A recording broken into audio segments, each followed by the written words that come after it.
saluer dans l'attente aussi de la parution de notre article avec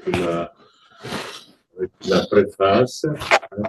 Donc, on a une séance extrêmement intéressante sur Negri, lecteur de Marx, avec tout d'abord, alors c'est pas dans l'ordre, deux articles qui abordent les rapports entre Negri et ce qu'aujourd'hui aussi dans la conférence j'ai évoqué en parlant de la critique de la valeur, qui est une approche qui il y a Houston indirectement, il y a Kurtz, disons, il y a Jacques, et qui est souvent en polémique avec les thèses de Negri et les thèses opéraïstes, bien que Gozzi ait tenté une sorte de synthèse, pas synthèse, une sorte de conjugaison éclectique. Donc, sur ce sujet, nous aurons deux interventions qui sont celles de Zhemei Zheng, relire les Grundrisse. Et là, ça m'a échappé.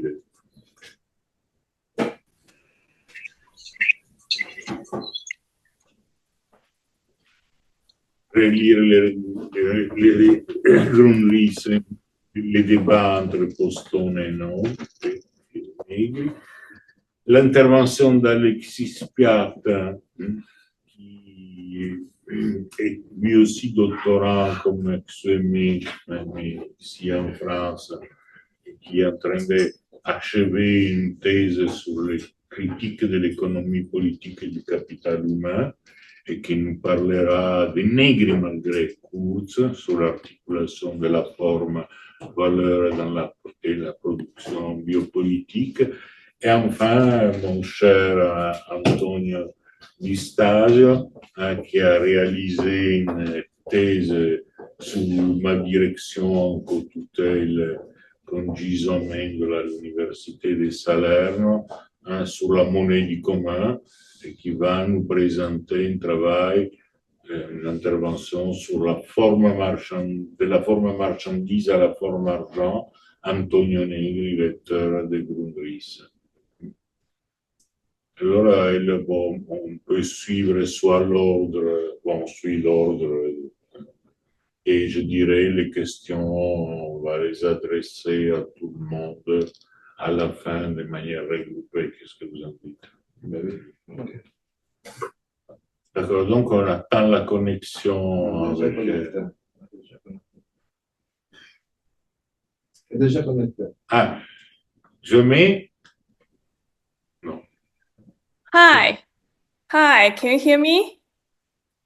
Oui. Yes. Hi. Can you hear Hi. me? Hi. Hello, so nice to meet you. Hi, Antonio. Who's Alexis? Oh, hi. Yeah. So now I will do my presentation or something. I am very happy. Si je parle en français, tu as la traduction simultanée parce que mon anglais parlé, c'est un désastre, j'ai honte. Vous m'avez dit que... I'm using AI to translate now, so I can read the subtitles. So you can speak French, so I can read the subtitles in my computer. Tu peux lui dire quelque... Okay. Can you start, Xuemei? Oh, I will share my slides now. Okay. 15 minutes. No, 20 minutes. 20 minutes. 20 minutes. I have to re-enter the conference.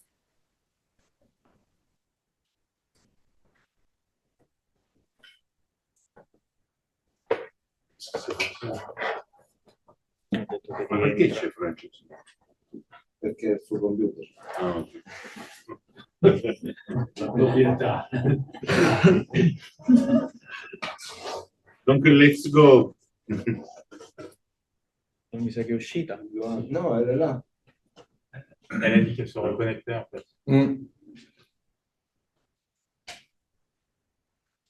Ok.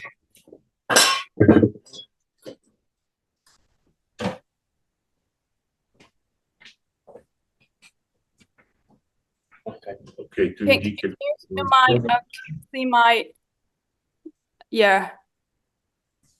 Can you see my slides now?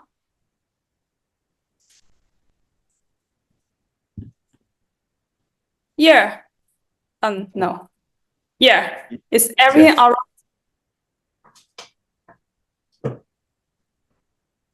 Can you see slides? Yes. Oh, okay. I will do the presentation now. Thank you, Carlo. Thank you, Antonia and Alexis. I'm really happy to be here today. My presentation title is "We Read the Grundgesetz, a debate between Negri and Poston on labor's potential." My name is Zheng Xuemei. I'm from South China Normal University. Yeah. Yeah, we'll see this introduction. We know that 8 years ago, Negri and Poston, they were both invited to Nanjing University. There was a memorization of the birth of Grundgesetz. I read the records. They both gave a short speech, but they did not have thorough debates directly at each other. So when I read the records, I was thinking, what would the debates be like if they meet again? Know that they are not here now, but their spirits are still living in our minds. So what can we learn from the hints they left in the text? And on which points would they agree or disagree with each other? And how do they contradict? And what are the comments? And this is the introduction. And we can see there's some points on their in their speeches. First, Negri, he insists that there's a part in the Grundgesetz named fragments or machines. However, Poston says that this should not be titled fragments or machines because he says that this should be contradiction between the foundation of bourgeoisie production, value as measure, and its development. And Negri, he insists that there would be a crisis of the law of surplus value or value because, in this cognitive capitalist society, the measurements of labor time will become more and more impossible. And there will be an antagonism between labor and capital, workers and capitalists. But Poston, interestingly, in his speech, he says that with the development of capitalism, value will be outdated, and we should try to abolish value and therefore abolish labor.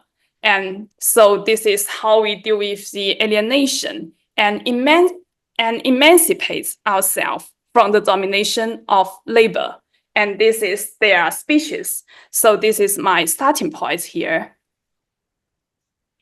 So the outline of my presentation would be 4 parts. First is we will reread Negri's Marx Beyond Marx. I will try to extract some key concepts. And secondly, how labor situates itself in Negri's theoretical framework, and how a Poston, according to his own labor theory, would possibly respond to Negri. And these are the questions that I'm really interested in. And fourth, I'm going to search for some new foundation after this imagining debate that I present here. So part 1, Negri's Marx Beyond Marx. We could see that in this author's preface to the English language edition, this is some kind of personal background of Negri. This is a metaphor because he says that the verse is a prison, how to get out of it. Negri was in prison, but the whole verse is like a prison of capitalism. This is his personal background. And also has a historical background. I think the point is Negri thinks that capitalism now is beyond factory because all the production and capital and therefore command is all social. socialization. And the wage-labor relation is beyond the wage, beyond the factory, therefore beyond Marx's age. This is a whole new thing that happens now. So this is the historical background. And let's go through this book. I made some points. The first is there will be a separation of two fundamental subjects. On the one hand, wage labor, and on the other hand, capital. They are both subjects, and there's a separation and antagonism. And secondly, Negri starts from, he deals with money, firstly, and I think maybe Antonio will go through this part, so I will try to skip here. In short, money and value represents some kind of unequal relations between human beings, and there's exploitation. And ultimately, money means power. The critique of money is the critique of power. And what Granger see is important is because it's not like the mature work of Marx in Capital. It represents the summit of Marx's revolutionary thought. It's like a requalification of value, because we know that value is labor tie, and this is quantity, it's not a quantity. So there's a requalification of value. And we are using this kind of subjectivity to deal with the objectivity that's like a superstructure that's above us. And we'll find solutions to get out of the prison. And how? So money contrasts to the concept of worker, and we call this self-valorization. And in the theory of circulation, this is a sphere parallel to the theory of production. They are parallel. There are two kinds of spheres. And we could find class struggle. And then we could see that there's a reverse of the theory of surplus value, because we could use our necessary labor to reappropriate surplus labor. And capital as a relation, we have to break it. It must be broken. And it as a dominance, we have to be dominated it. And there's a total negation of the power of totality. And there's no longer the dialects. I think this is some key points, key concepts in Negri's Marx Beyond Marx. So next, I will try to elaborate what labor means in Negri's thoughts under this framework that I present before. The first is the refusal of work. Let's read this together in Marx Beyond Marx, lesson 2, page 10. Negri thinks that work appears as abstract labor. Work is abstract at the level of these social relations of production and also the relations of exchange under this capitalist structure. So the refusal of work means the refusal of abstract labor and also the wage-labor relations. This is the first. And then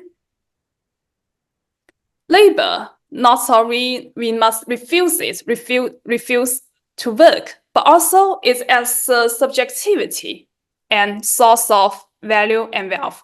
I think this is a key distinction between Negri and Poston, and I will go further after a while. Now let's see the subjectivity. Negri thinks that, second, labor as subjectivity, as source, as potential of all wealth. And then he quotes Marx Granger. He says that this is a really famous part in the Granger, so I'm not going to read it here. It means that labor is like all sources of value and wealth. And if you want to get value, get wealth, we must, work and do the abstract labor. and we could find subjectivity in labor. And then third, labor also as a historical subject. The most important point is the last sentence.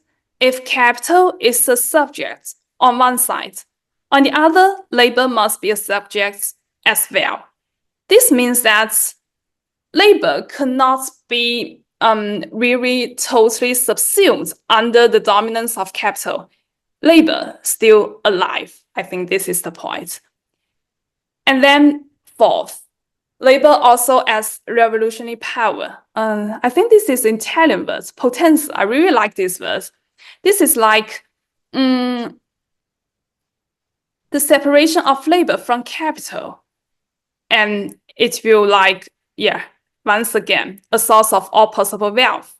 And so this is also a power to combat money as power. And I think this is what Negri thinks what labor is, or in his points, what labor should be.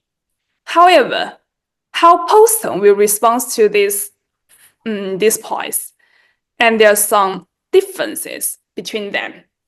The first is we saw that Negri thinks that work is abstract labor, but in Poston's theory, abstract labor also means physiological labor. And this is very interesting because abstract labor is like chance historical. This is a mystified form. But physiological labor, we know this is a social and historical category, because if we could imagine a society that's not capitalist, maybe we do not need to use time to measure our labor. It does not have to be abstract labor. It even does not have to be the physiological labor. So labor is like a mediation to build such a superstructure as alienation, that's like a dominance and also fetish. And labor was naturalized as physiological labor. So I think in Poston's ideas, abstract labor is like, it cannot be a sphere of emancipation. And there are distinctions. And secondly, Poston thinks that labor produces value only as a form of wealth. Because let's read this together. In Marx's Material Critique, the notion that labor constitutes the social world and all sorts of wealth does not refer to a society in general, but only to a capitalist society. And value is like the foundation of bourgeoisie production. Value does not refer to wealth in general. Value is historical, it's social, and it cannot be permanent.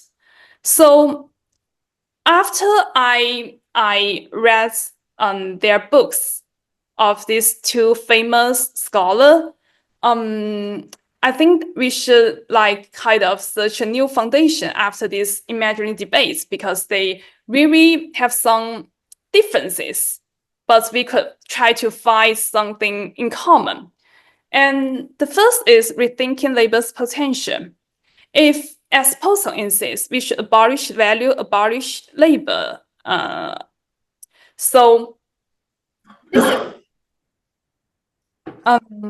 Because Negri thinks that there's an antagonism between living labor and dead labor, and living labor will succeed because living labor means subjectivity, means power, means the thing that we could grasp in our hands and we could use it to do something.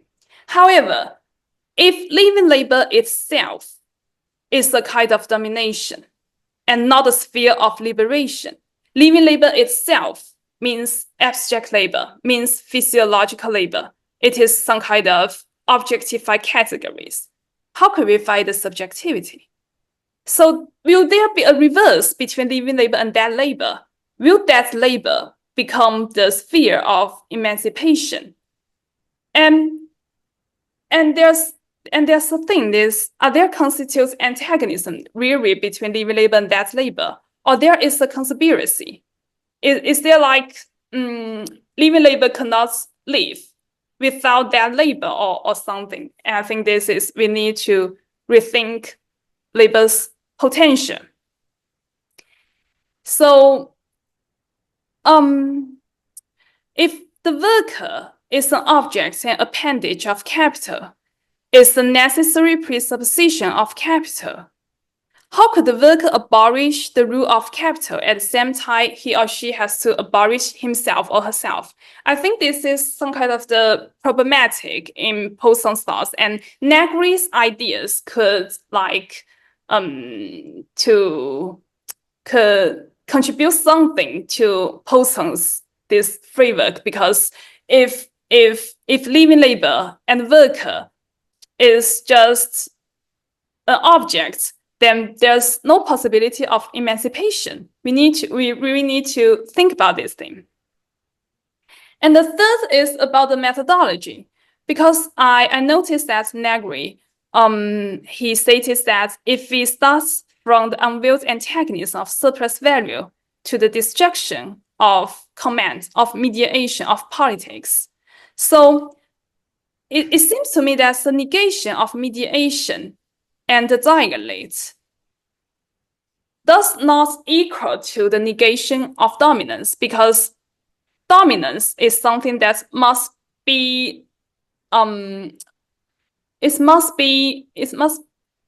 dominance is something that relies on mediation, relies on the dialects. So the negation of mediation and the dialects, does this mean that the negation of dominance or something, or we have to negate them both? This is another thing. This is the methodology, because Poston insists on the Hegelian dialects, and Negri, but Negri thinks that we should negate the dialects. We should just use power. That's what I think. So, what is the dialect? Is this a kind of bourgeoisie ideology that must be negated or something? So that's the questions. So after this imaginary debate, let's go to the conclusion. I think that there's really beneficial things that we could get after the reading of both Negri and Poston. I know that this conference is about to memorize Negri, but for me, because they meet each other in Nanjing and they all gave a speech, but they just did not have some kind of debates that I really wish they could have. So this is a thing. That's why I bring Poston here, because I think this is like something that we could. This might be crazy, but I think Negri might be really happy because I bring Poston here and they could have this brainstorm. So I think that Negri and Poston, they both share a common goal. The goal is the same, but the paths are different. And while Negri might exaggerate the role of living labor by depicting its almost unlimited power, Poston, on the other hand, seems to be a little bit too pessimistic, because he thinks that living labor is another dominance that we have to deal with. So the question is, the agents of revolution, where did it come from? Where is the possibility of emancipation?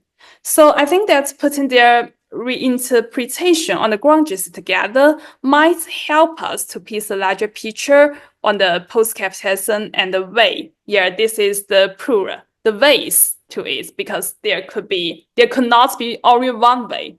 There may be, many kinds of ways to the goal that we want to achieve. So I hope my presentation perhaps might, I don't know, really wish to hear your critique and comments.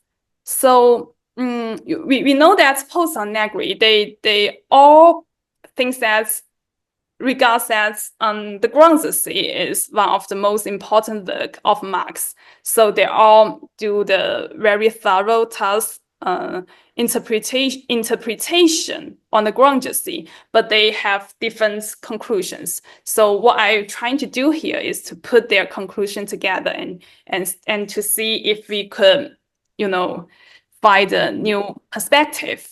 And what I'm trying to talking about here today is some really fundamental things. It's like how to define living labor, how to define labor, and how to, see through the surface of labor, the potential of labor.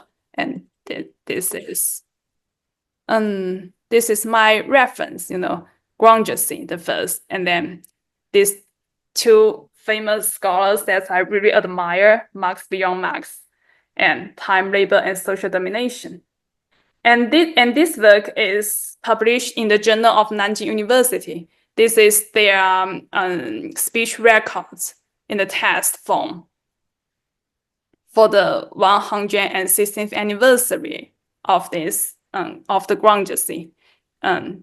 David Harvey was also there, and Bernard Stiegler, Zhang Yibing, all kinds of people.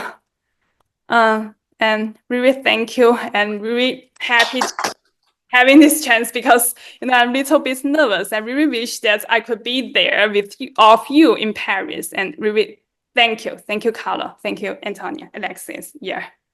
I'm going to. Donc, je donne la parole à Antonio Di Stasio. Merci beaucoup, Carlo. Je suis très heureux d'être ici avec vous.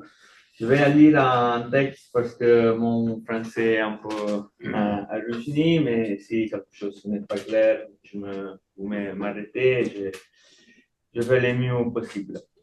Donc, mon intervention sera divisée en deux parties principales. Dans un premier temps, je discuterai de ce qui me semble constituer les principales innovations théoriques que Tony Negri introduit dans Marx sous de la démarche, en rupture avec les principales traditions marxistes européennes. Je mettrai en particulier l'accent sur la centralité qu'il accorde à la forme argent, envisagée comme une relation de commandement à partir de laquelle on peut apprendre à la fois l'organisation de la société capitaliste et les formes d'antagonisme qui la traversent.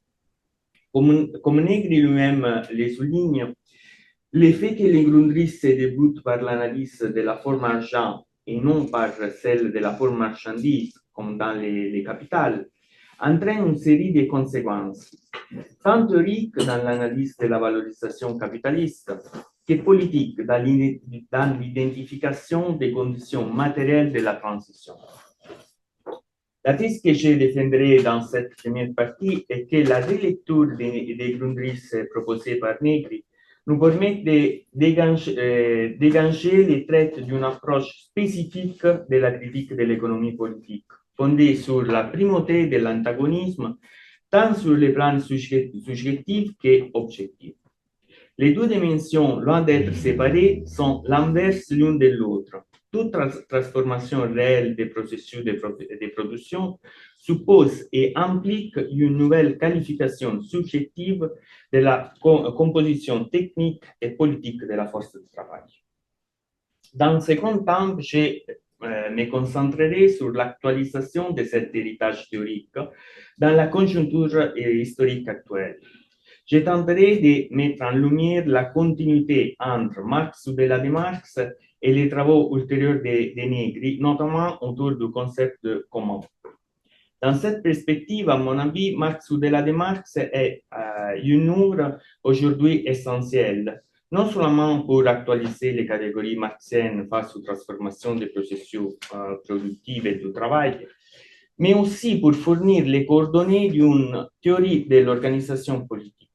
Une théorie alternative à toutes les formes de populisme de gauche est capable de radicaliser les perspectives liées à la contribution, à la construction d'un sujet politique intersectionnel.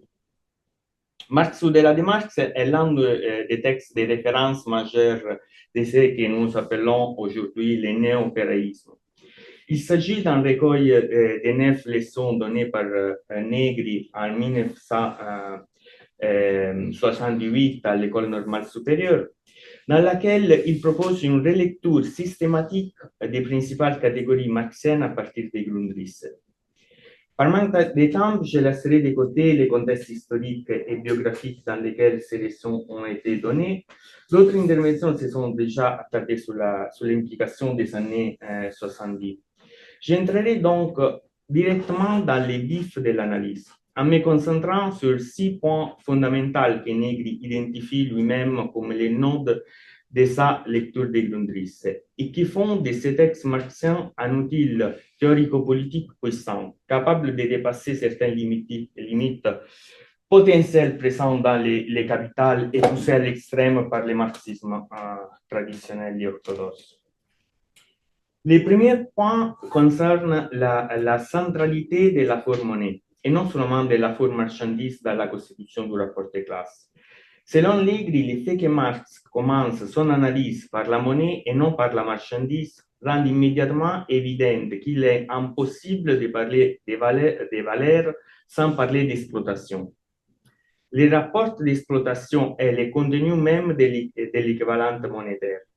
Et cela non seulement du point de vue du contenu du rapport de classe, l'inégalité matérielle entre travail et capital, mais aussi du point de vue formel. Negri insiste dès le départ sur l'importance de la forme dans la fonction d'exploitation. Ici, écrit-il, la valeur est monnaie et la monnaie est l'étampe de travail abstrait devenu objet général. Ce premier point est décisif. D'une part, il met en lumière la fonction de commandement social propre à la monnaie, qui est déjà commandement socialisé du capital. D'autre part, il permet de faire apparaître l'antagonisme des classes comme un élément constitutif, non seulement du contenu des rapports sociaux de production, mais aussi de leur forme même. Par contre, l'analyse de la forme marchandise, telle qu'elle paraît dans les capitales, repose sur la division horizontale du travail entre producteurs indépendants, dont l'échange marchand vient ex post valider la valeur. C'est la lecture qu'on trouve, par exemple, chez Isaac Rubin. Dans cette perspective, l'exploitation semble déductible de la forme marchandise, comme quelque chose qui vient a posteriori. Dans les Grundrisse, en revanche, l'accent est immédiatement mis sur la séparation verticale entre force de travail et moyens de production. Le pouvoir social de la monnaie en tant que capital repose sur cette séparation des classes entre propriétaires et non propriétaires. La loi de la valeur doit donc être vue comme dépendante de la loi de la plus-value. La démesure du commandement capitaliste devient ainsi les fondements de la forme valeur plus-value. Le deuxième point touche à la catégorie même du travail, qui, comme toutes les catégories chez Marx, ne doit jamais être détachée de la configuration historico-productive dans laquelle elle émerge. Si la fonction de commandement est première dans la forme monétaire, alors dans les modes de production capitaliste, le travail est inséparable de la notion de source-travail. Pour le capital, travail signifie uniquement l'activité qui contribue à l'accumulation du capital, selon les schémas argent, marchandise plus d'argent. Le travail est immédiatement abstrait et socialisé, écrit Negri. Il n'y a pas une forme de travail à émanciper, mais une réalité du travail dont il faut se libérer. Cela ne signifie pas, contrairement à ce que soutiendront plus tard les théoriciens de la valorisation et de dissociation et de la critique de la valeur. Cela ne signifie pas que le travail est intégralement subsumé dans le capital. Car comme nous allons les voir, les abstractions du capital sont traversées structurellement par l'antagonisme des classes. Troisième point d'ordre épistémologique, Negri reprend les méthodes marxiennes d'abstraction et en les divisant en deux. D'une part, les abstractions du capital doivent être considérées dans leur dynamique historique comme des abstractions réelles, c'est-à-dire comme l'expression du mode de produire des marchandises et surtout de la subjectivité, de produire subjectivité. D'autre part, contre l'abstraction réelle du capital, il y a toujours une autre forme d'abstraction réelle qui se construit dans les conflits de classe, dans l'organisation politique du contre-pouvoir, qui introduit en permanence une logique radicalement antagoniste à l'accumulation capitaliste. Dans cette perspective, la critique de l'économie politique ne doit pas être comprise comme une théorie économique alternative, ni comme une science de régulation sociale. Elle doit être pensée comme une composante du mouvement réel d'abolition de l'état des choses existantes. Les catégories marxiennes sont, de leur origine, des formes de langage du contre-pouvoir, des expressions de la critique révolutionnaire. La cible de cette critique pour Negri, ce sont les gouvernements réformistes des partis communistes italiens et français et la bureaucratie de l'URSS qui ont transformé le marxisme en science du gouvernement. Quatrième point, le marxisme dans les lectures de Grundrisse est une science de la crise. La crise n'est pas une anomalie, elle est la structure dynamique même du capitalisme. La démesure du commandement capitaliste et l'antagonisme des classes qui les traversent de part en part ne sont pas des dérèglements, mais l'ossature du mode de production capitaliste. C'est pourquoi l'analyse des mutations de la production doit aller de pair avec l'élaboration d'une stratégie de la transition. Pour Marx, le dépassement de la crise ne peut se faire que du point de vue de la classe, c'est-à-dire à travers la vérification des conditions matérielles et subjectives du reversement. Cinquième point, Negri identifie dans les Grundrisse une définition du communisme qu'il reformulera plus tard sous la notion, reformulera plus tard sous la notion de commun, qui n'est pas abstraite, mais enracinée dans la composition matérielle et subjective de la force de travail. Le communisme, écrit Negri, émerge de la matérialité des comportements, des besoins, de la division et aujourd'hui, nous pourrions dire, de la multiplication du travail. La notion d'autovalorisation est ici cruciale. Loin d'être un simple reprise du lexique keynésien, elle désigne une stratégie de réappropriation de la richesse produite socialement. Autrement dit, une attaque frontale contre la séparation constitutive entre force de travail et moyens de production. Séparation sur laquelle repose le pouvoir de commandement du capital et de la forme argent dans le capital. Enfin, sixième point, sans doute le plus fécond politiquement, la notion des salaires, comme celle de travail productif pour le capital, doit être comprise dans sa dualité politique et ses transformations historiques concrètes.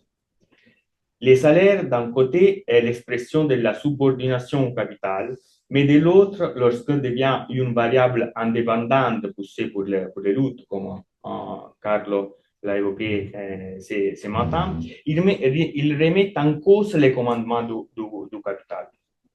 À l'ère de la socialisation élargie du travail, les salaires ne peuvent plus être vus uniquement comme salaire direct, mais comme salaire social.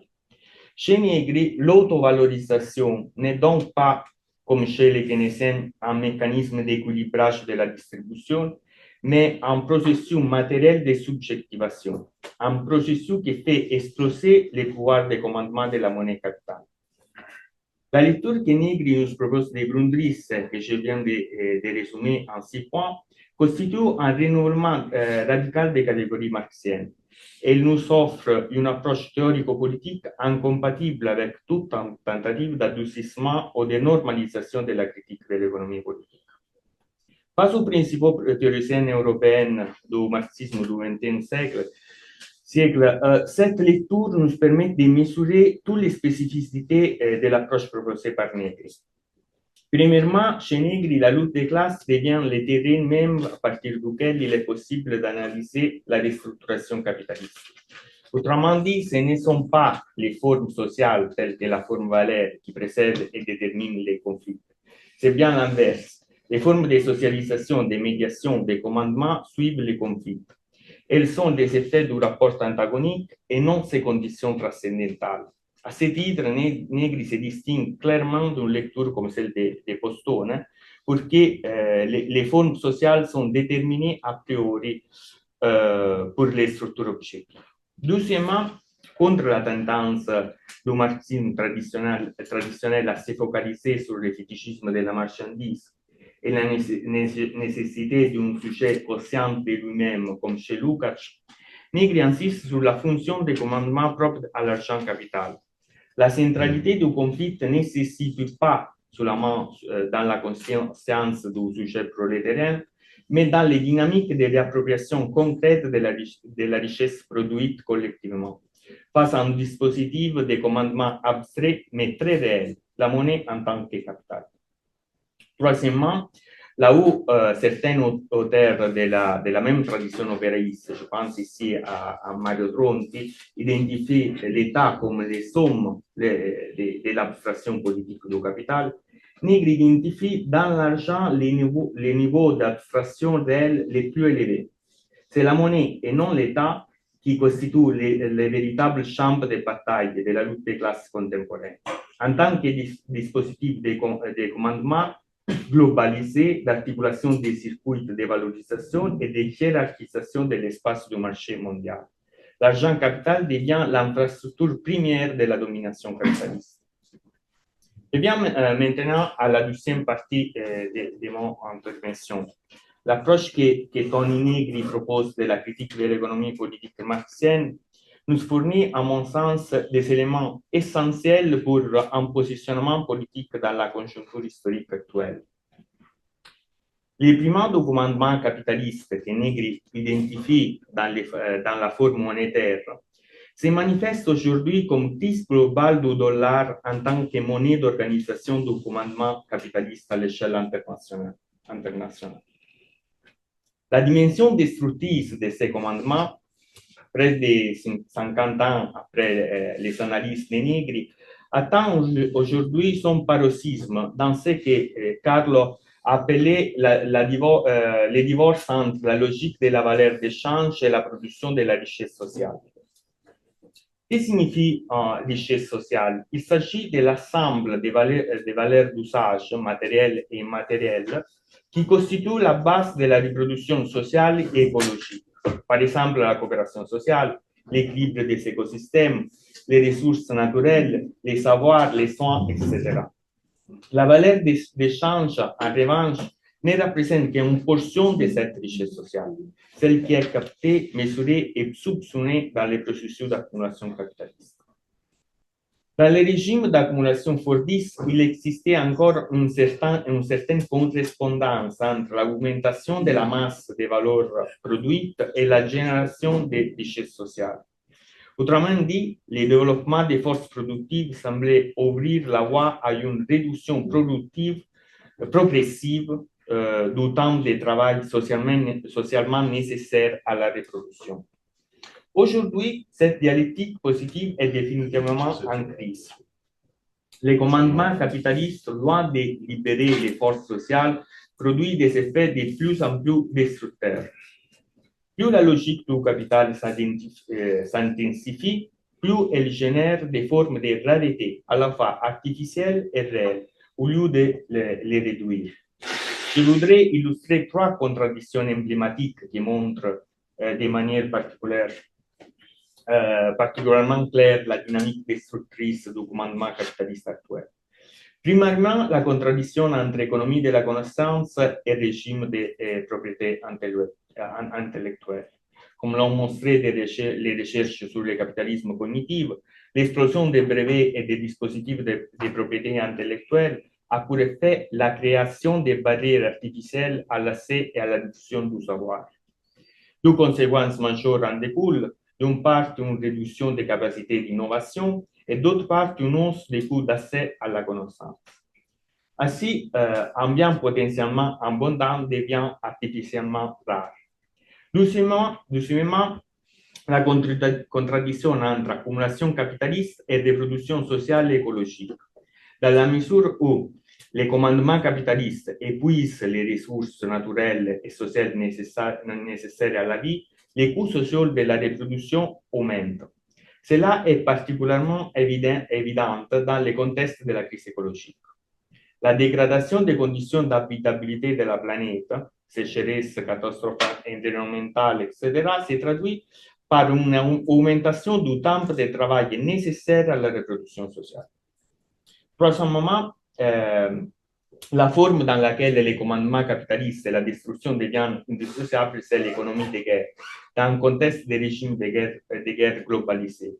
En effet, le régime de guerre globale peut être interprété comme l'expression la plus avancée de la génération réelle de la rareté, à la fois en termes objectifs, c'est-à-dire dans le sens de la dévastation environnementale, et dans le sens de la désarticulation socioculturelle de la production des subjectivités avec la prolifération des micro- et macrofascismes.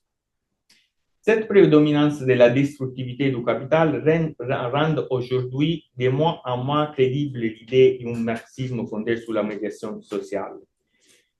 Mais elle met en lumière en même temps l'urgence des formes de lutte capables de s'inscrire stratégiquement dans des processus de libération et de transition. Les primat du commandement destructif, ou pour employer une notion aujourd'hui très en vogue, l'explosion de la polycrise, rend plus que jamais nécessaire de poser la question des conditions de possibilité d'un autre mode de production, un mode fondé sur les communs qui Negri a longuement exploré dans les dernières décennies. Qu'il s'agisse d'une véritable transition écologique, d'un internationalisme qui dépasse la forme État, ou de la construction d'institutions capables d'assurer la reproduction sociale, les besoins d'une transformation structurelle d'ensemble devient aujourd'hui les seuls points de vue véritablement réalistes. La catégorie des communs doit donc être relue à la lumière de Marx ou de Marx, comme une stratégie de la transition. Et cela non seulement dans le sens d'une transformation des processus productifs, mais aussi comme élaboration d'une théorie actualisée de l'organisation politique, alternative à toute forme de populisme de gauche capable de radicaliser l'intersectionnalité. Contre les populismes, j'ai terminé, contre les populismes, car l'hétérogénéité des subjectivités ne peut pas être intégrée par l'État à travers une fusion artificielle des différences, mais aussi au-delà de l'intersectionnalité, car la notion de commun permet de dépasser une logique d'alliance fondée uniquement sur l'agrégation des oppressions et exploitations spécifiques.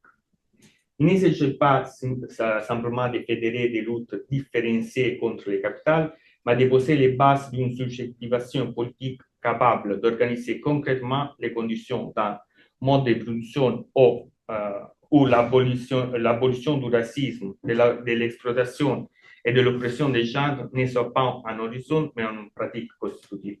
Merci. Merci beaucoup. Merci beaucoup et bravo aussi pour les Français. Voilà, j'ai mis un petit peu la pression parce qu'à 17h45, il faut absolument qu'on termine. Donc, pour avoir encore un petit peu d'espace pour les débats, je te donne la parole. Merci beaucoup. Moi, je vais me lever, ça ne vous dérange pas, je suis plus à l'aise debout pour parler en général. Je voudrais commencer par remercier les organisateurs de ce colloque. Je voudrais aussi remercier les quelques-uns qui sont venus alors que d'autres parlent de choses probablement beaucoup plus intelligentes à côté. Concernant donc Negri, moi j'aimerais d'abord parler d'une expérience de lecture. Moi je ne suis pas négriste à titre personnel. J'ai beaucoup de points de désaccord avec Negri. N'empêche qu'à chaque fois que je lis Negri, je ressors avec une idée nouvelle. Je ressors avec quelque chose d'intéressant. Negri, à titre personnel, me rend fécond. Et Nietzsche disait dans le cas Wagner, il n'y a de bon que ce qui rend fécond. Ce que j'aimerais essayer de comprendre aujourd'hui, d'un point de vue théorique, c'est en fait un peu vous faire partager cette expérience de lecture, cette expérience de la fécondité que donne Negri. Alors, si j'essaie de comprendre pourquoi Negri me rend fécond, en fait c'est assez simple. les philosophes, bon, comme tout le monde, hein, les philosophes ont des yeux. Je vous apprends rien, là, normalement. Ce qui caractérise le philosophe, généralement, c'est l'usage qu'il fait de ses yeux. Les yeux des philosophes sont posés sur les livres. Negri, c'est quelqu'un qui regarde par la fenêtre. C'est quelqu'un qui regarde par la fenêtre pour voir ce qu'il y a dehors. Et de ce point de vue-là, Negri nous apprend beaucoup de choses. Negri nous dit des choses sur l'évolution du monde, regarde les évolutions du monde et on tire des théories. Bon, du coup, mon plan, moi, là, ce dont j'ai envie de vous parler, c'est effectivement, chez Negri, je trouve beaucoup d'observations, beaucoup de constats sur le monde qui me semblent extrêmement fondés. En même temps, d'un point de vue théorique, je serais assez d'accord avec un certain nombre d'arguments que je vais exposer, qui sont issus de la critique de la valeur, notamment, qui montrent que la théorisation que Negri fait de ces observations est parfois insatisfaisante. Néanmoins, j'aimerais ensuite tirer des insuffisances que la critique de la valeur relève et qui, à mon sens, sont réelles, des questions. Qu'est-ce qu'on fait des observations formulées par Negri? Qu'est-ce qu'on fait de ce regard sur le monde qui est souvent très juste? Et donc, je conclurai effectivement en essayant de trouver les questions que Negri nous laisse une fois passé au crible de la critique qu'en font les théoriciens de la critique de la valeur. Bon, le premier constat que Negri fait avec Michael Hart, notamment dans Empire, c'est que la production contemporaine a énormément changé par rapport à la production industrielle telle que peut l'analyser Marx. La production, elle est devenue ce que Negri et Hart appellent biopolitique. Bon, c'est un concept qu'ils empruntent à Foucault. Qu'est-ce qu'ils veulent dire par là? Ils veulent dire que produire, c'est de moins en moins produire des objets industriels. Produire, c'est produire des affects, c'est produire des pensées, et donc c'est produire directement de la subjectivité. Cette biopolitique, elle prend des formes nouvelles. Foucault avait beaucoup analysé ce qu'il appelait la discipline. Deleuze, ensuite, a analysé le contrôle. La discipline fonctionne par enfermement, par ségrégation et ensuite par transformation très précise du comportement qui est quadrillé. Le contrôle, lui, fonctionne à l'incitation, notamment par l'image et par la production d'affects.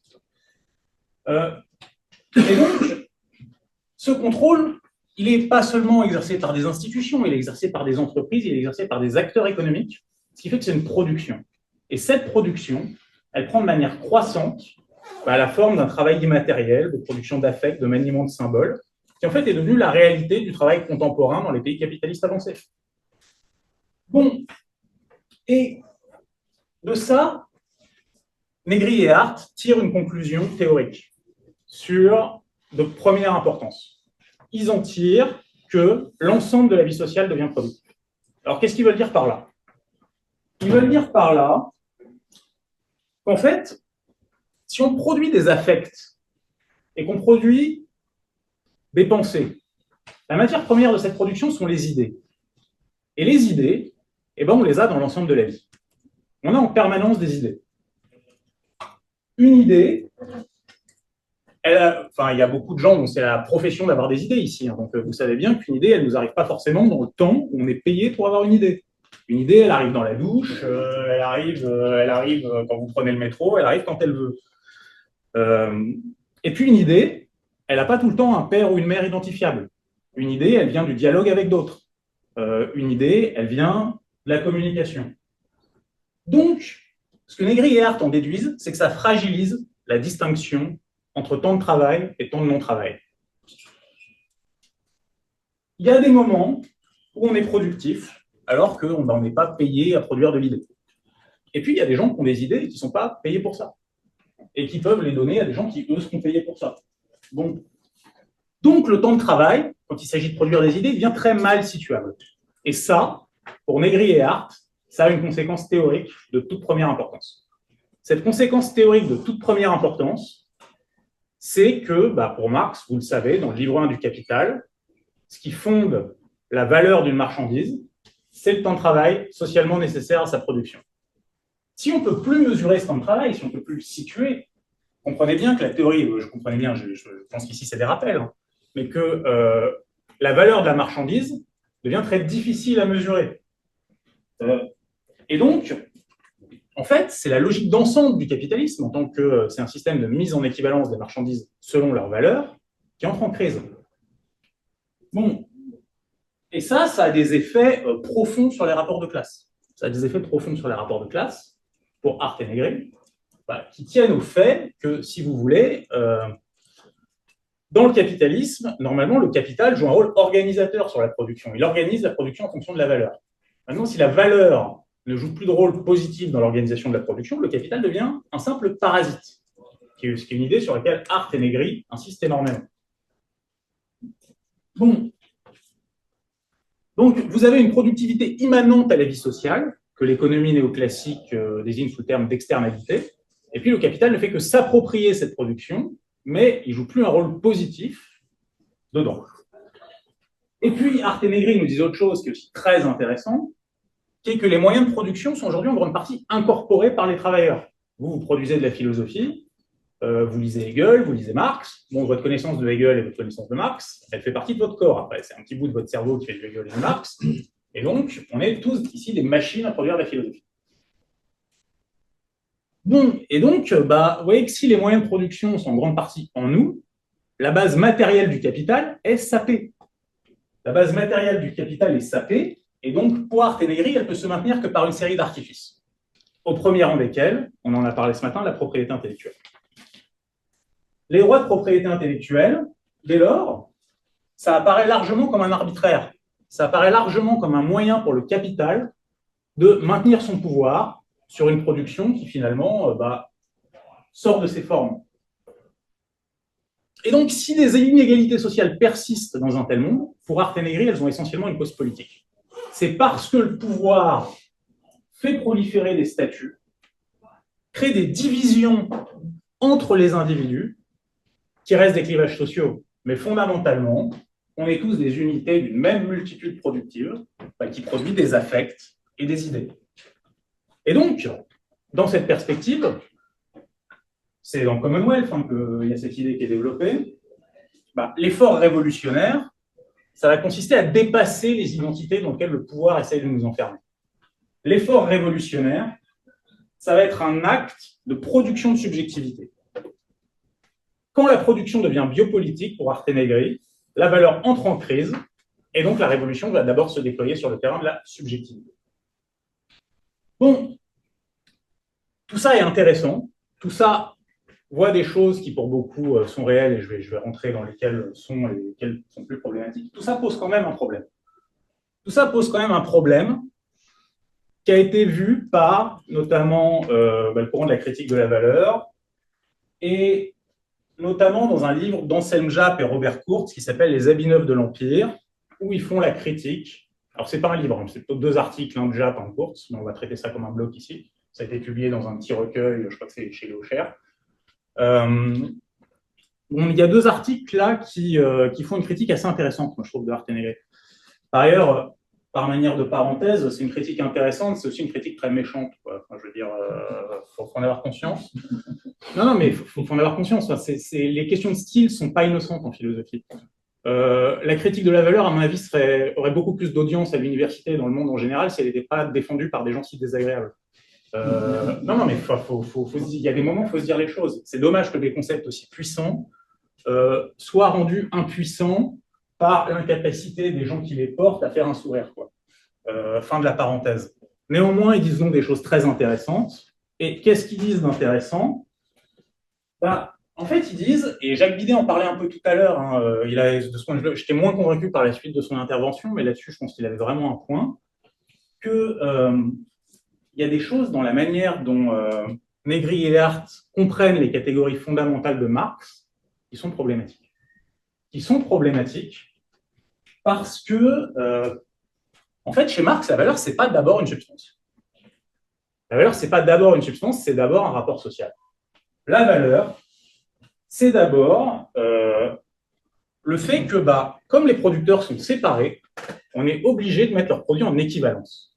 On est obligé de mettre leurs produits en équivalence par l'échange, ce qui implique ensuite leur réduction à une quantité commune. Bon, si on regarde ça, ma foi, ça existe toujours. On a peut-être du mal à mesurer. Enfin, vous voyez bien que si vous essayez d'échanger un Choco BN contre un iPhone, visiblement, ça ne va pas être couronné d'un grand succès. Pourquoi? Parce que l'iPhone cristallise plus de valeur. Bon. comme la production reste marchande, bah, elle reste organisée par la forme valeur, en fait. Alors, effectivement, cette forme valeur, elle devient plus difficile à mesurer. Mais ce qui est intéressant de remarquer, c'est que la mesure de la forme valeur n'a jamais été une évidence pour le capitalisme. Il y a un très beau livre là-dessus, qui est le livre de Frederick Harry Pitts, qui s'appelle Critiquing Capitalism Today, dans lequel il y a une critique assez intéressante d'Empire.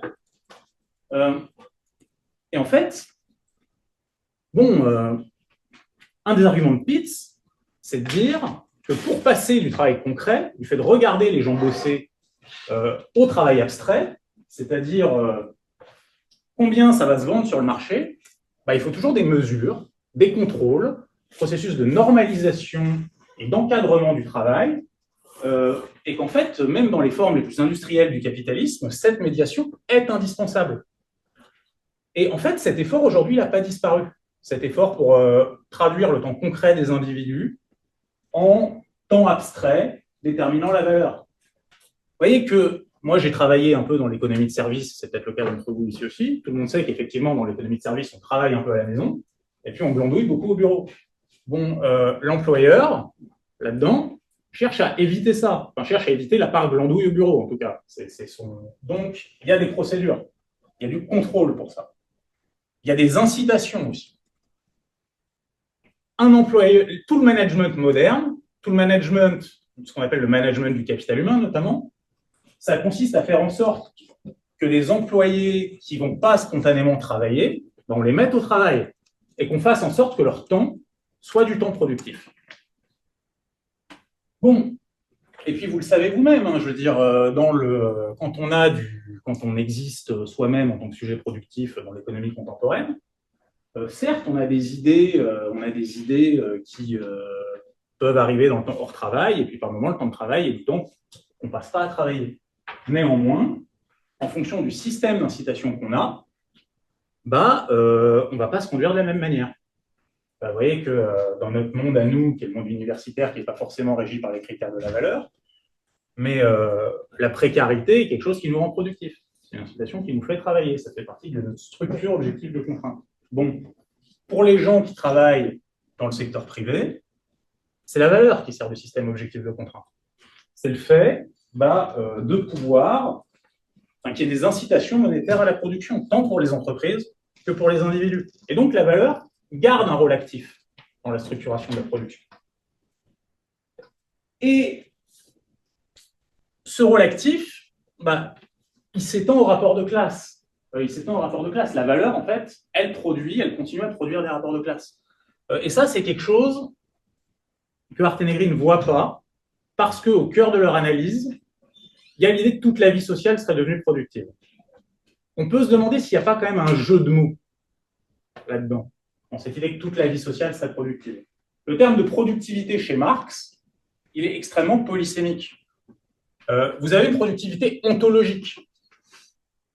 Tout ce qui existe produit quelque chose, parce que tout ce qui existe fait venir quelque chose à l'être. Et puis, vous avez de la production qui est de la production de richesse. Et vous avez de la production de valeur. Donc, vous avez de la production ontologique, de la production de richesse et de la production de valeur. Tout ça n'est pas la même chose.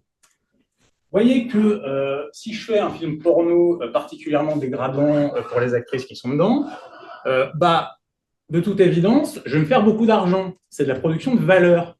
Est-ce que c'est de la production de richesse? Est-ce que la société est plus habitable? Est-ce que la société est meilleure à vivre une fois qu'on l'a fait? Pas du tout, c'est très discutable. Non, c'est même pas discutable, non. À l'inverse, vous avez de la production de richesse qui n'est pas de la production de valeur. Quand vous corrigez attentivement une copie et que vous faites des appréciations qui aident à progresser l'élève, il y a de la richesse qui est produite, mais il n'y a pas de valeur.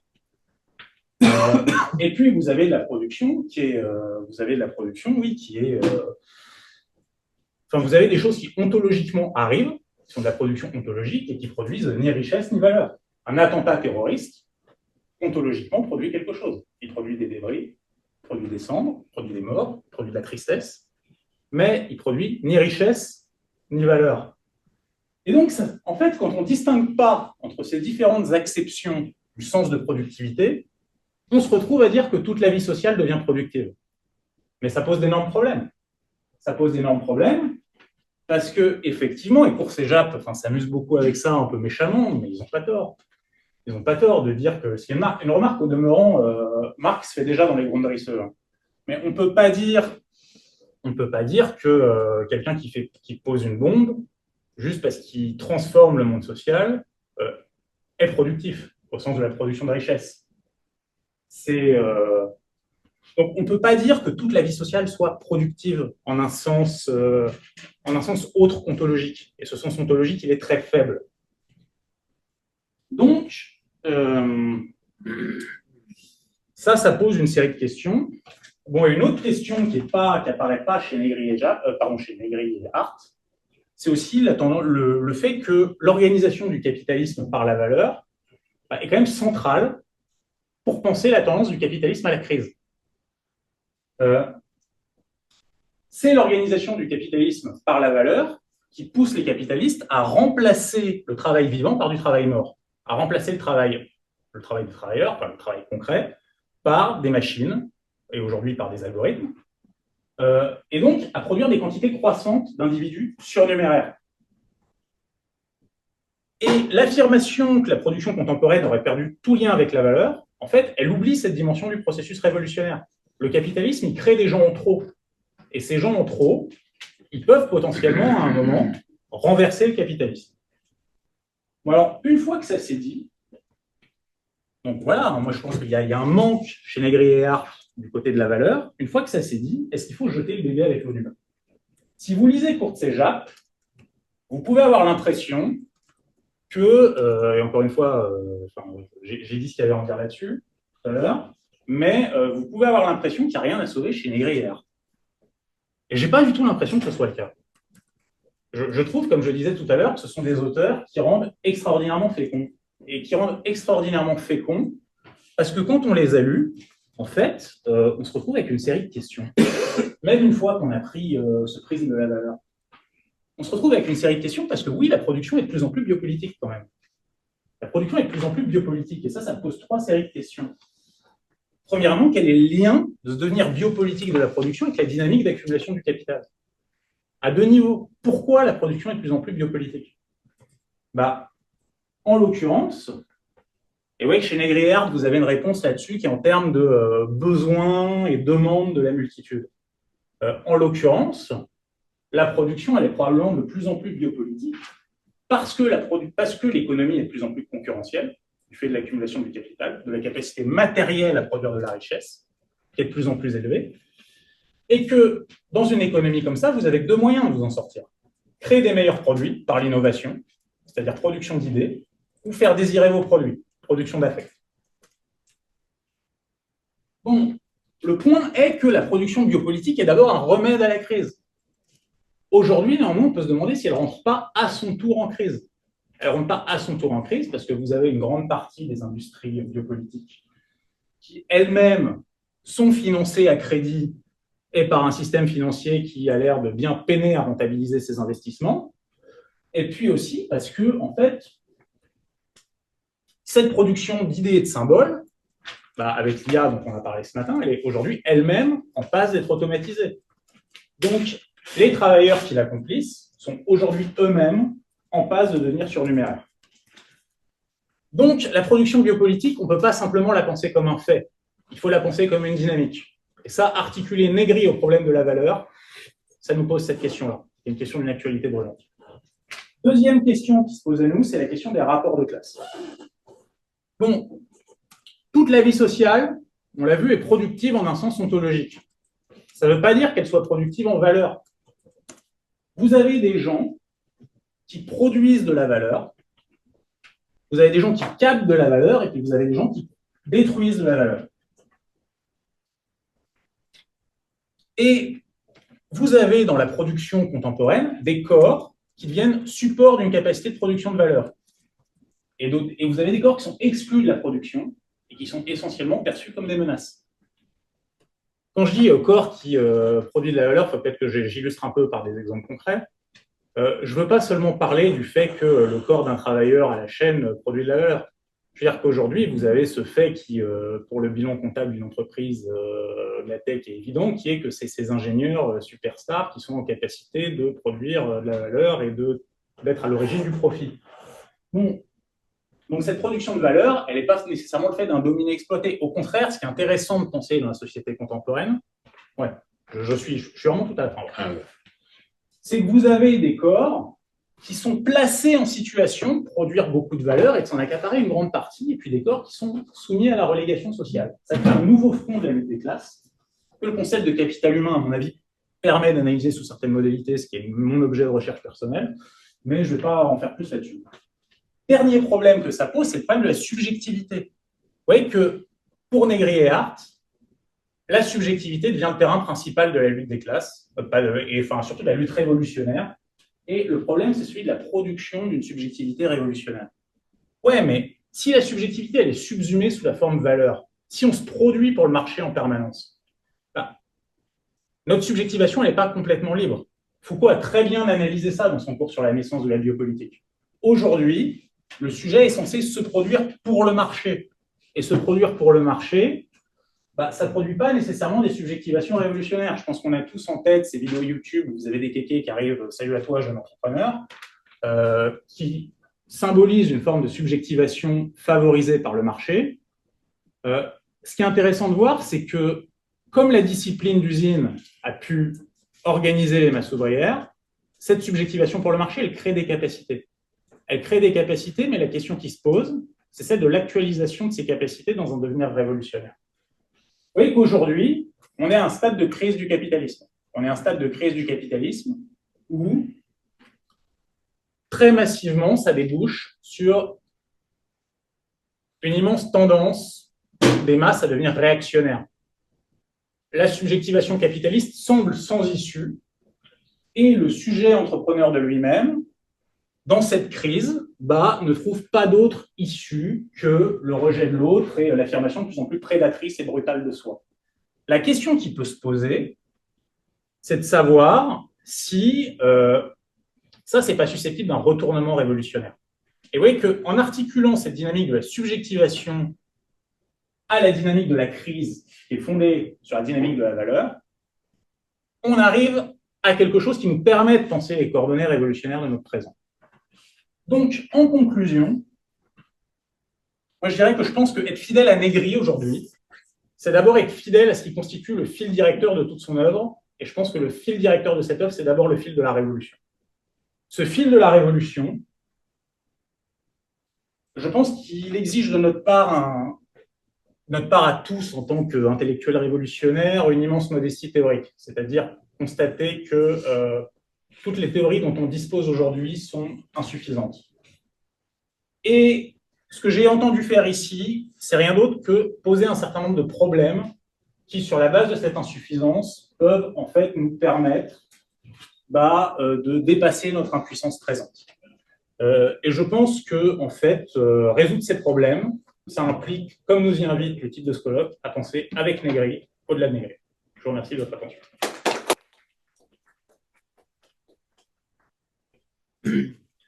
Bon, nous avons à peu près une quart d'heure, 20 minutes pour la discussion, parce qu'après, je pense que c'est à 17h45 qu'il y a la plénière. 18h, on prend ton pause. Ah, d'accord, donc on est plus tranquille. Okay.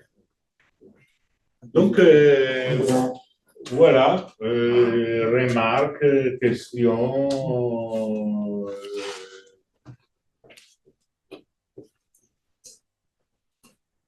Oui, Antonio, tu dis, face à l'aliénation, nous avons la conscience du sujet, conscience de lui-même, la tradition de Lukács. Face à l'abstraction, ou à la monnaie en tant que capital, nous avons la réappropriation concrète. C'est vrai, mais ce n'est pas la vieille histoire de l'aliénation contre abstraction. Parce que dans la subsumption réelle, les luttes de réappropriation ouvrent toujours le problème de l'autoconstitution du sujet. C'est le problème de Michael en plein air ce matin. Réappropriation et autoconstitution sont ensemble. La conscience de soi est dépassée dans le problème de la subjectivation, non dans la critique du sujet au nom d'un processus en sujet. Il y a un moment foucaultien déjà en Marx, au-delà de Marx. Si nous supposons abstraction et aliénation, réappropriation et conscience, nous ne voyons pas émerger chez Marx au-delà de Marx le problème de la subjectivation et des pratiques. Si nous soulignons cet élément, cette relation entre réappropriation et subjectivation, réappropriation et autoconstitution du sujet, alors le lien que tu crées avec l'intersectionnalité, les compositions de subjectivité, alors apparaît un peu plus clairement. Mais si tu dis aliénation contre réappropriation, sujet contre l'ou de réappropriation matérielle, c'est une vieille histoire qui oublie ces moments Foucauldiens en Marx au-delà de Marx. Comment on fait? On recueille plusieurs questions ou on fait? On n'est pas beaucoup, on va peut-être s'en sortir en prenant question par question. D'accord, ok. Procédez comme ça. Non, je ne peux opposer réappropriation et aliénation aux valeurs d'échange contre valeurs d'usage. L'idée est faire exactement autrement, c'est-à-dire viser la réappropriation comme un processus d'abstraction réelle, de contre-abstraction réelle, contre l'abstraction réelle du capital. Par exemple, l'opposition avec Lukács, pour moi, est très important parce que chez Lukács, nous avons cette superposition entre différentes formes, qui est la réification et le fétichisme.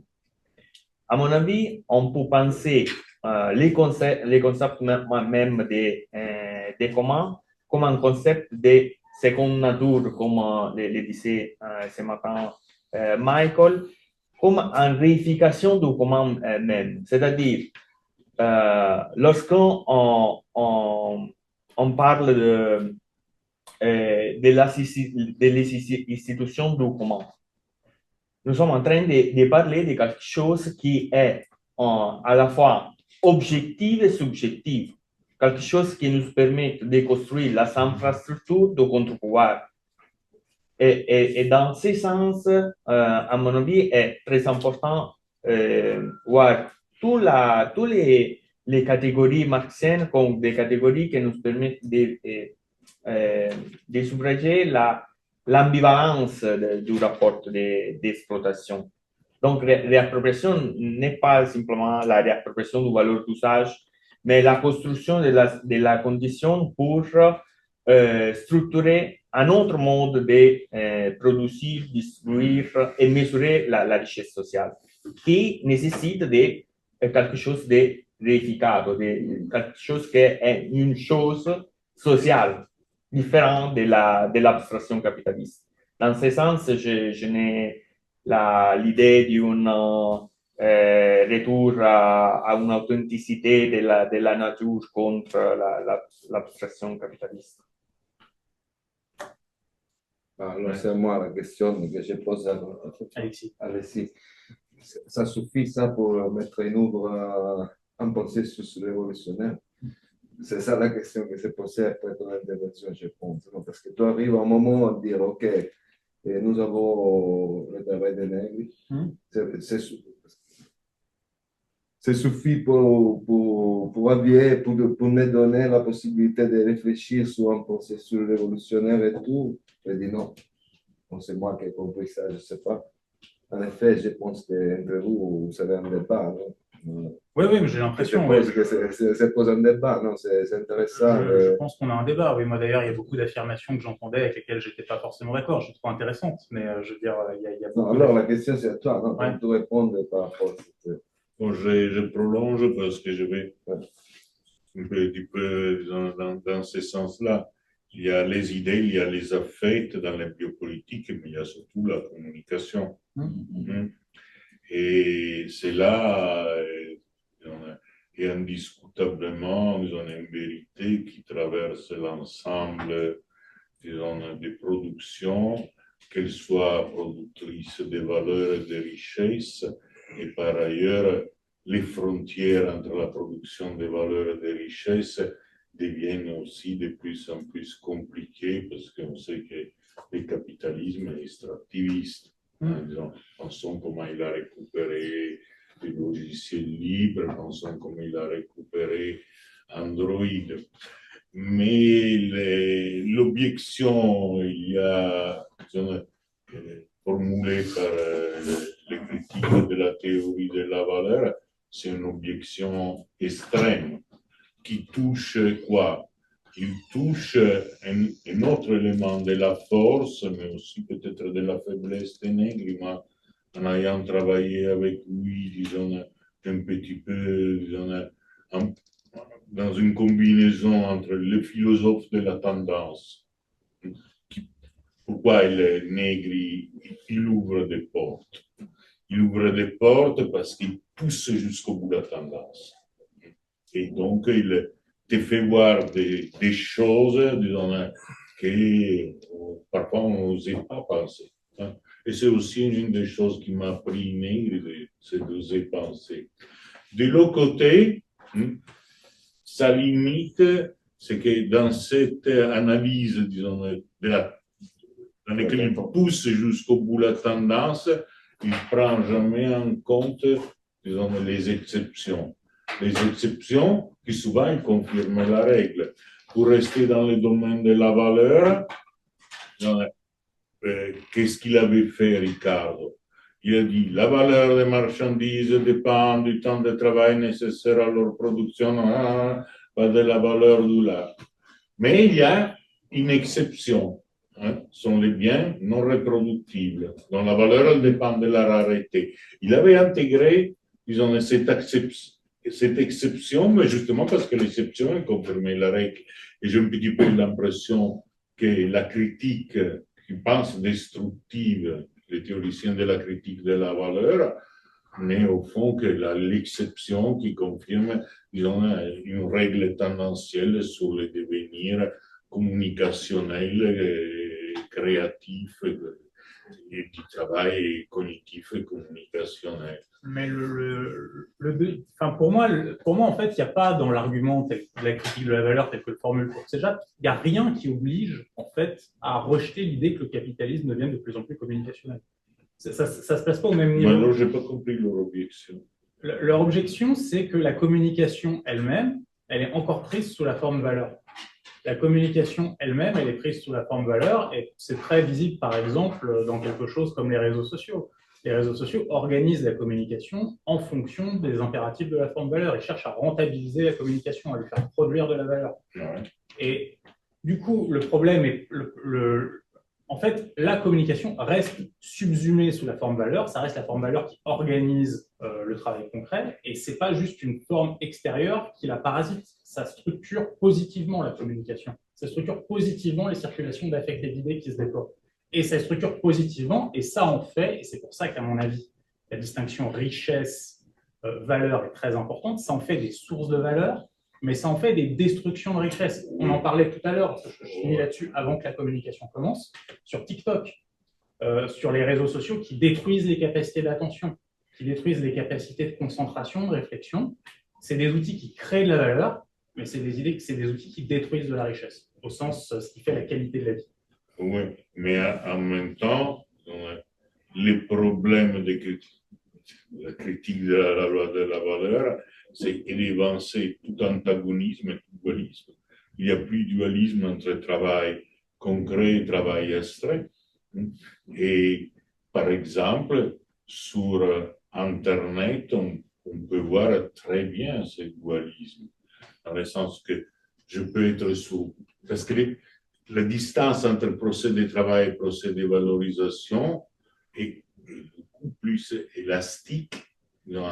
Donc, je peux faire des recherches sur Google et je suis dans un procédé de travail dans lequel je produis, disons, de la richesse, mais indirectement, il y a un dispositif de type déleuzienne, appelons comme ça, qui extrait de cela aussi de la valeur. Donc, il y a une ambivalence dans laquelle on se trouve continuellement dans un enjeu. Cela n'empêche pas qu'on voit aussi les limites extrêmes du capitalisme, parce que, prenons encore l'exemple de Google, après je donne la parole parce que je monopolise. Non, parce que nous avons encore oui, 10 oui, minutes. Oui, mais prenons l'exemple de Google. Un moteur de recherche, il n'a aucun besoin d'extraire, disons, des données pour profiler les consommateurs pour bien fonctionner. Même, disons, affecte le bon fonctionnement du moteur de recherche. De même, un bon réseau social, disons, il n'a pas besoin de cela. Disons, bon, mais là, je risque de partir de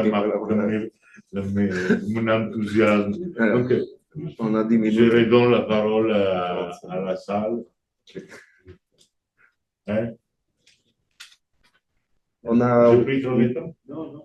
On a 8 minutes encore. Sinon, on va terminer. Michael? Non.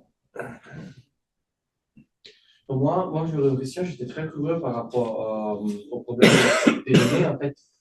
C'est ce que je voulais vous parler, parce que j'ai l'impression que ça mélange le temps qu'on passe à produire de la subjectivation, parce qu'on se détermine entre un encadrement qui est pensé comme quelque chose qui est auparavant neutral, mais qui est structural. Et en même temps, quand on ne travaille pas, on s'amuse, on perd le temps. On travaille en fait parce qu'on produit des données qui sont une forme de marchandise très puissante aujourd'hui et qui ont une valeur qui est marchandisable, donc échangeable et qui est devenue une forme de richesse. Et par rapport à ça, ça m'a beaucoup intéressé. Si j'ai bien compris ce que vous disiez tout à l'heure, c'est que par exemple, la fruition de matériel pornographique, elle n'est pas vraiment une forme de travail de production. Je ne sais pas si c'est ça que vous avez dit. Moi, j'ai dit que c'était une production de valeur, mais ce n'est pas une production de richesse. Oui, mais ça mène, je crois, à des points de production de richesse qui sont très puissants. Je fais l'exemple en défense. On a la possibilité d'avoir ce point de condensation, on peut dire, de production de valeur qui n'a pas du sens parce qu'ils produisent en valeur très haut par rapport au temps qu'on passe sur les France à la marchandise, pardon, qu'on offre, mais qui sont le résultat, je crois, d'une diffusion de certaines lignes esthétiques d'addition à la pornographie qui sont gratuites et qui ne produisent pas de valeur si on parle des sites gratuits, mais qui produisent beaucoup de valeur et peut-être trop de valeur par rapport à ces petits points de condensation de valeur qui sont dans l'OnlyFans ou les autres plateformes comme ça. Je veux dire, il n'y aurait pas la production de valeur qu'il y a sur l'OnlyFans s'il n'y aurait pas la diffusion d'une esthétique pornographique qui est gérée par des autres outils, je crois. C'est plutôt une question pour savoir qu'est-ce qu'on en pense. Mais du coup, je pense qu'il y a une confusion sur la distinction richesse-valeur, parce que la valeur, c'est une catégorie économique, je veux dire, au sens capitaliste du terme. La valeur, c'est, enfin, pour le dire très schématiquement, c'est beaucoup plus compliqué que ça, mais enfin, la valeur, on se place sur le plan qui rapporte de l'argent. C'est le prix. Quoi? C'est le prix. Ouais, c'est beaucoup plus compliqué. Mais, oui, c'est beaucoup plus compliqué. Mais très schématiquement, c'est ça. Ouais. La richesse, en fait, tel que Marx en parle, il y a une dimension éthique. Quoi. Vraiment, enfin, la richesse, c'est ce qui améliore la vie. Et donc, là-dessus, moi, je sais qu'on peut avoir un débat. C'est le truc qu'on n'est pas forcément d'accord à gauche, tout le monde là-dessus. Moi, j'avoue, j'ai du mal à considérer comme une fan de la pornographie enrichisse la vie et la rende plus belle. Je suis peut-être un vieux con réac, mais j'avoue que c'est un peu ma perspective spontanée sur les choses. Bon, et ça, c'est un objet qui pourrait être controversé, mais sur d'autres objets, je pense que la destruction de l'attention que produisent certains réseaux sociaux, par exemple, on sera tous d'accord pour dire que c'est un mal social. Les ventes d'armes qui tuent des gens, je veux dire, les drones tueurs automatisés, je pense qu'on sera tous d'accord pour dire que c'est des maisons sociales, n'empêche que ça produit de la valeur. Elle se joue à ce niveau-là, la distinction richesse-valeur. Après que sur OnlyFans, on puisse faire beaucoup d'argent pour peu de travail, j'en doute pas. Mais c'était pas mon point théorique. On peut aussi poser des questions c'est vrai que c'est toujours difficile d'intervenir devant, mais vous pouvez aussi poser des questions. Moi, je me retiens pour mon anglais.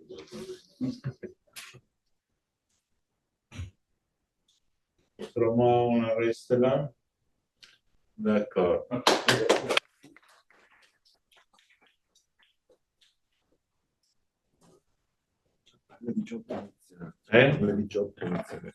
Ils ont déjà commencé. Thank you.